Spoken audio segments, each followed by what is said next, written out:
Kita akan lihat lagi lebih spesifik pertarungan Pilpres dan Pileg di Jawa Barat. Dari hasil hitung suara Pilpres KPU, Prabowo Gibran ini unggul sebanyak 2,8 lebih suara. Kemudian disusul dengan Anies Muhaimin sebanyak 1,85 juta lebih suara. Lalu Ganjar Mahfud memperoleh 500.000 lebih suara di Jawa Barat.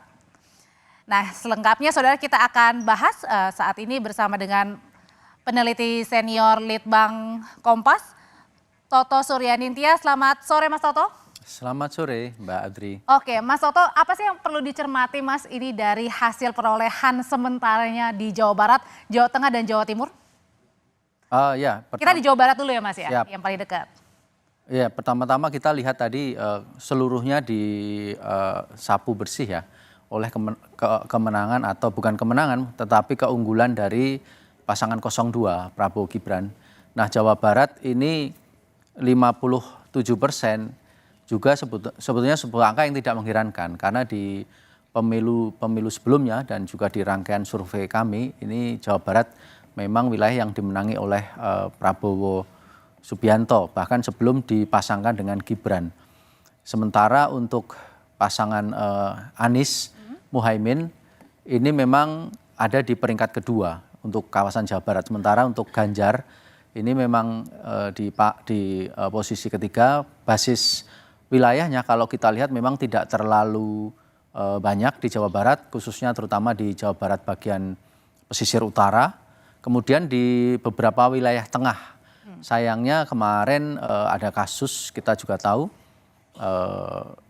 Bang Ara itu kan sebetulnya menguasai wilayah Jawa Barat bagian tengah. Beliau kan dari Dapil sana, Sumedang, Majalengka dan Subang. Tapi kan karena beliau berpindah sehingga kita bisa lihat semakin tertekan suaranya perolehan dari Pak Ganjar dan berarti artinya ngefek juga dong ya Bang Ara pada saat memberikan dukungannya ke Prabowo Gibran gitu. Ya, meskipun memang sejak awal, maksudnya sejak periode yang sebelumnya, posisi elektabilitas dari pasangan 03 atau Bang Mas Ganjar sebelum dipasangkan dengan Pak Mahfud memang tetap ada di peringkat ketiga.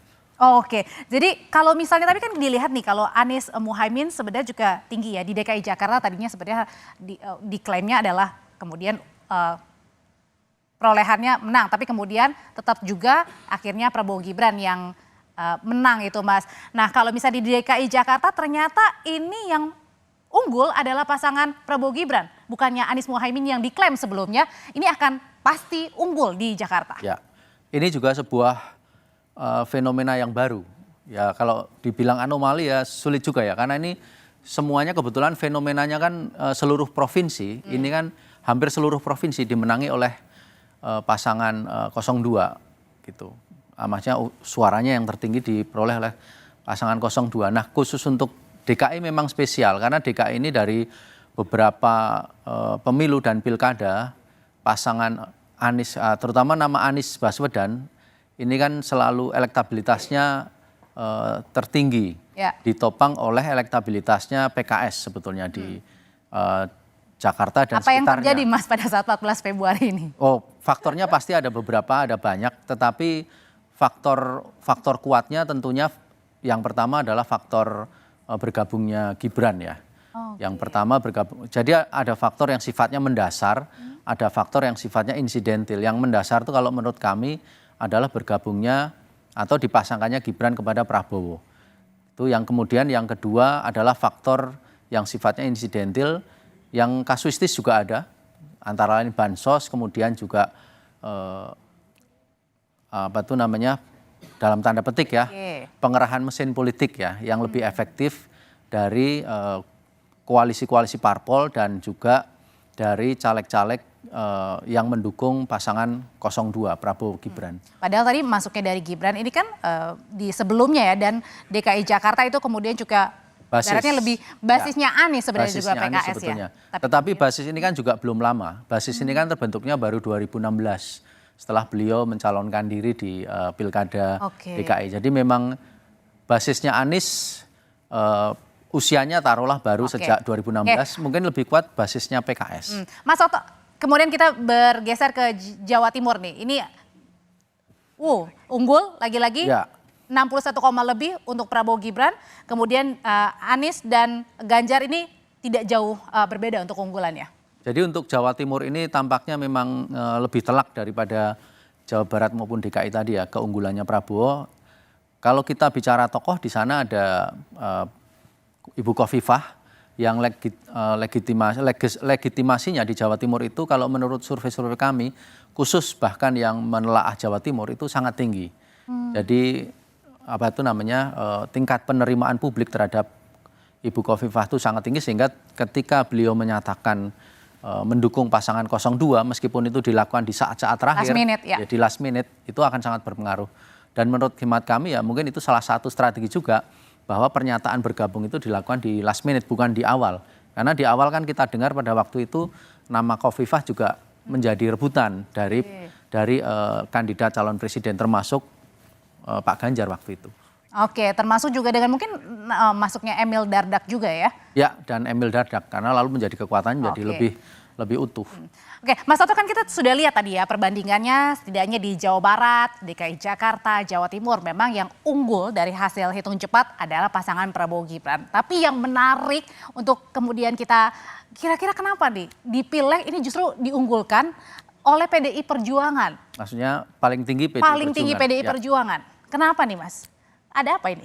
Ya ini sifatnya masih analisis yang harus terus dikembangkan kan. Karena kita masih harus melakukan berbagai cross dan juga melihat persoalan-persoalan di lapangan.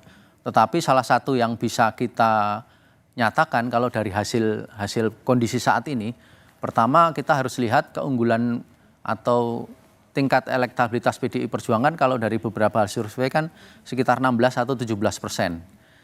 Sementara tingkat elektabilitasnya Pak Ganjar itu kan untuk nasional kan sekitar 16. Juga, ya. Jadi sebetulnya tidak terlalu jauh.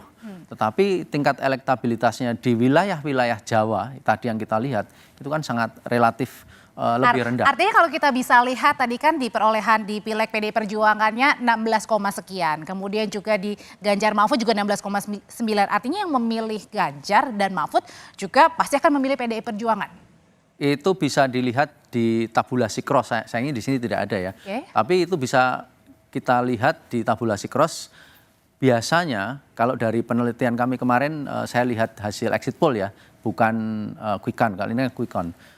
Tidak 100% juga Mbak Utri. Jadi hampir tidak ada simpangan ya. Jadi split tiket itu ternyata cukup besar di Ganjar. Pemilih PDIP yang memilih Ganjar tidak mencakup 70% kalau dari hasil exit poll kami. Ini beda dengan pemilih Gerindra yang memilih Prabowo yang angkanya tinggi sekali, 90% lebih. Jadi di sini kita bisa lihat bahwa kenapa PDIP tetap tinggi sementara perolehan Ganjar rendah, terutama juga di wilayah Jawa, karena terjadi split ticket tadi. Jadi pilihan antara partai dan pilihan terhadap capres itu berbeda. Berbeda ya justru ya pilihan dari pemilih. Terima kasih Mas Toto Suryaningtyas, peneliti senior Litbang Kompas yang tadi sudah memaparkan banyak mengenai tadi perbedaan di Jawa Barat, Jawa Timur dan juga termasuk di DKI Jakarta. Terima kasih Mas Toto, sehat selalu ya.